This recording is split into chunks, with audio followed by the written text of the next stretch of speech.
Hey everybody, welcome to this video.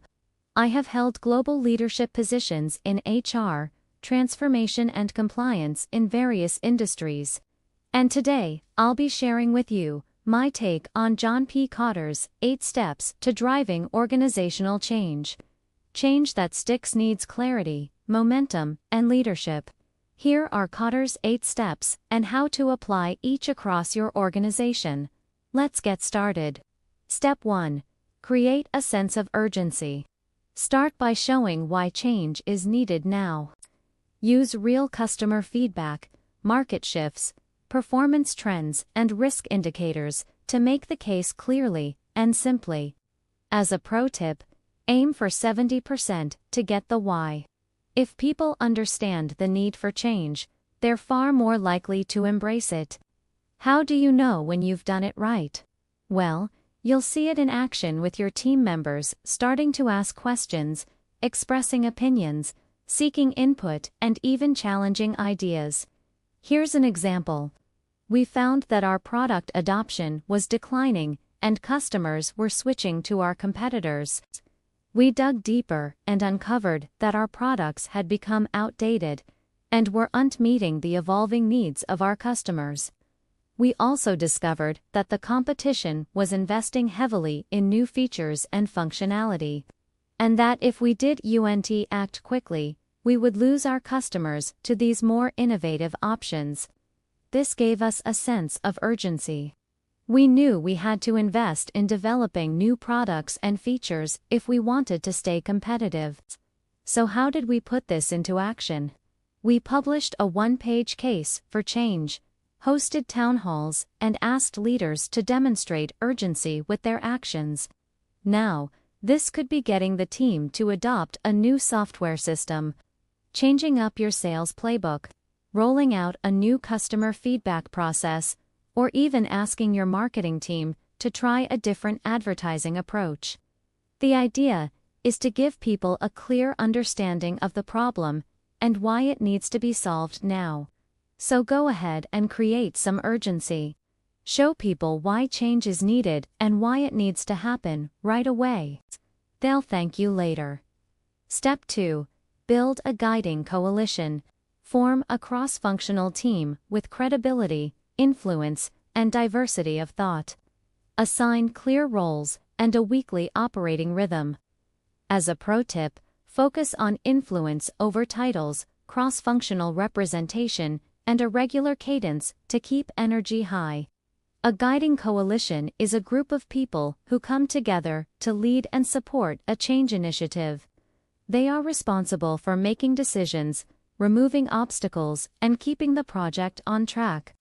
For instance, when implementing a new customer feedback system, your guiding coalition might include representatives from customer support, product development, marketing, and sales. Each person brings a unique perspective that is essential for the project's success. Similarly, when changing your sales playbook, your guiding coalition might consist of sales leaders, sales representatives, and sales operations professionals who can provide insights into what works well and what needs improvement. Or when rolling out a new advertising approach, your guiding coalition might include marketing experts from various disciplines such as digital, traditional media, and creative services.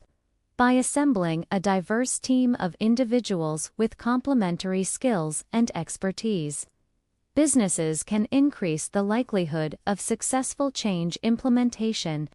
Step 3. Form a vision and strategy. Define a crisp vision, where we're going and why it matters.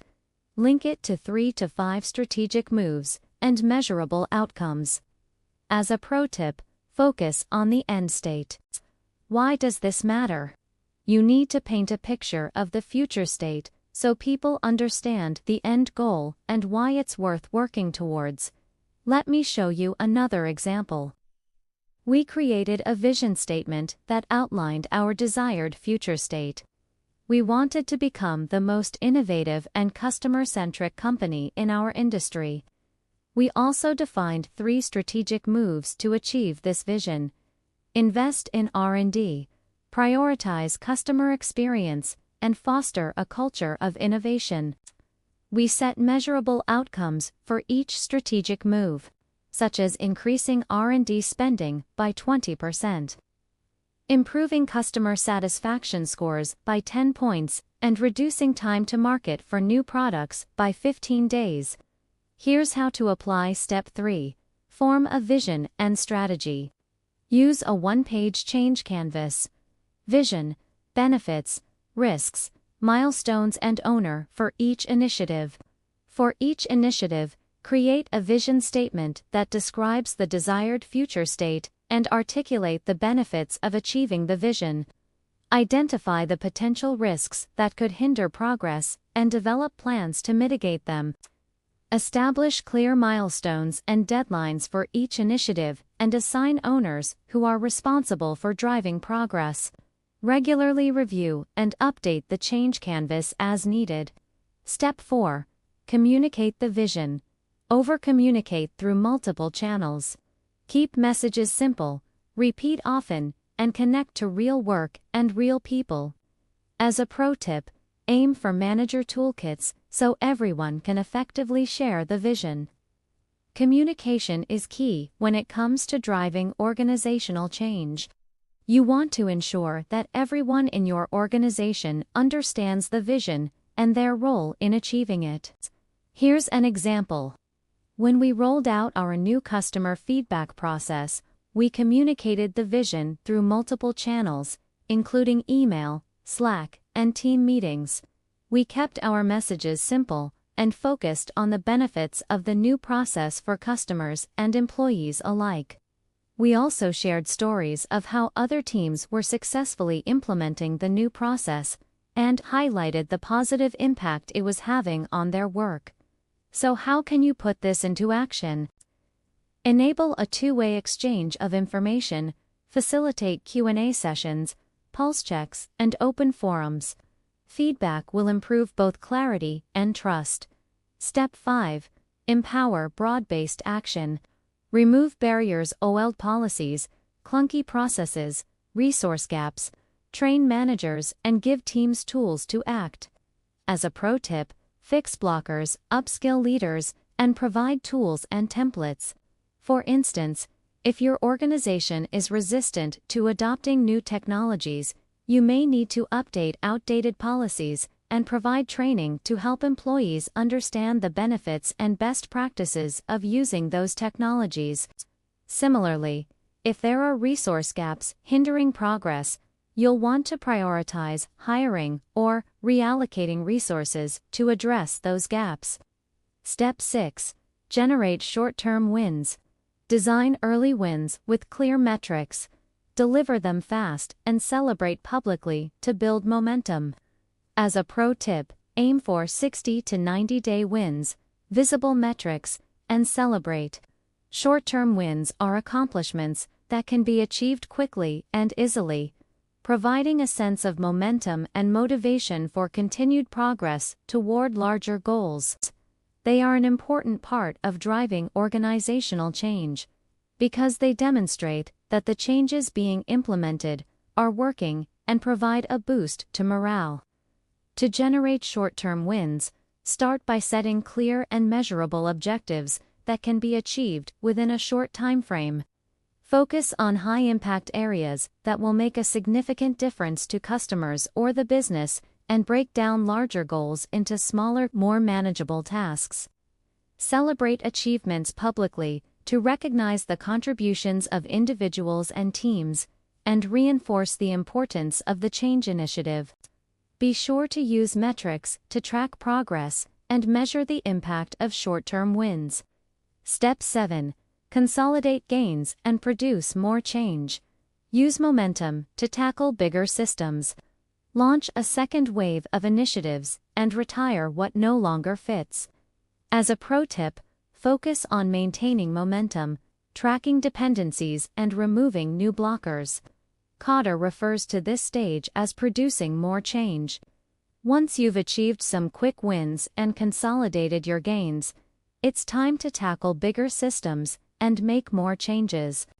For example, If you've successfully implemented a new customer feedback system, you could use the momentum to implement a new customer segmentation model.